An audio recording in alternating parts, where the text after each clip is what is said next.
বাসায় মাংস কম আছে কিন্তু বাচ্চারা বায়না ধরেছে চিকেন ফ্রাই খাবে। সেক্ষেত্রে কী করবেন আজকের রেসিপিটা সেটার উপর নির্ভর।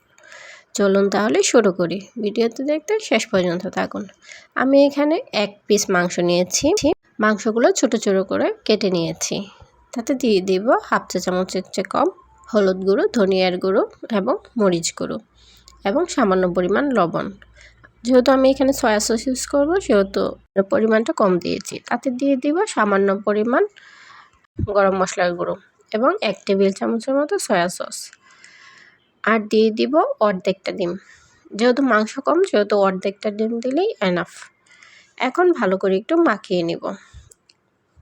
এখানে দিয়ে দিব জিরা ও আদা বাটা। তো ভিডিওটা স্কিপ হয়ে গিয়েছে। দিয়ে ভালো করে মাখিয়ে নিব। এখন একটি প্লেটে নিয়ে নিব সামান্য পরিমাণ ময়দা। তাতে দিয়ে দিব সামান্য পরিমাণ মরিচ গুঁড়ো এবং সামান্য একটু লবণ।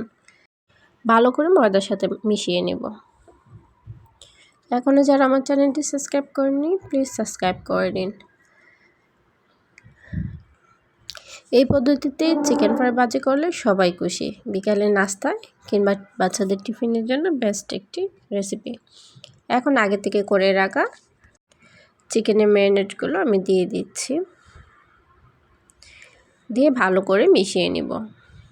যতক্ষণ পর্যন্ত না মাংসের সাথে ময়দাগুলো ভালো করে মিশছে ততক্ষণ পর্যন্ত মিশিয়ে নিচ্ছি।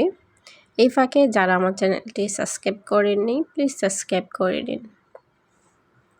এভাবে চাপ দিয়ে দিয়ে আমি ময়দার সাথে ভালো করে মিশিয়ে নিব। আমি এই কাজটা 2 বারে করব। সবগুলো মেশানো হয়ে গেলে অন্য একটি প্লেটে আমি সামান্য পরিমাণ পানি নিয়ে নিয়েছি। ওই পানিতে আমি মাংসগুলো দিয়ে আবার ময়দার সাথে মিক্সড করে নেব। তাহলে কি হবে, ক্রিস্পি হবে এবং উপর থেকে ফুলে উঠবে।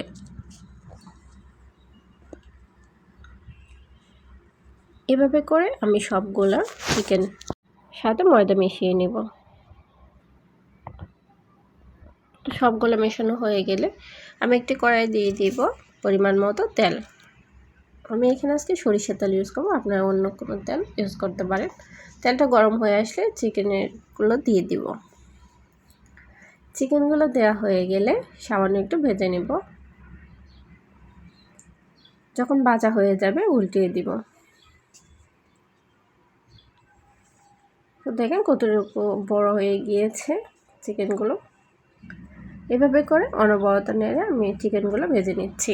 আজকে কিন্তু আমি অল্প তেলেই এটা ভেজেছি। তো রেসিপিটা কেমন হয়েছে অবশ্যই কমেন্ট করে জানাবেন।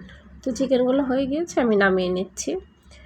যদি ভিডিওটি ভালো লেগে থাকে অবশ্যই আমার চ্যানেলটি সাবস্ক্রাইব করে যাবেন এবং একটি লাইক কমেন্ট করে যাবেন। সবাইকে অসংখ্য ধন্যবাদ। আল্লাহ হাফেজ।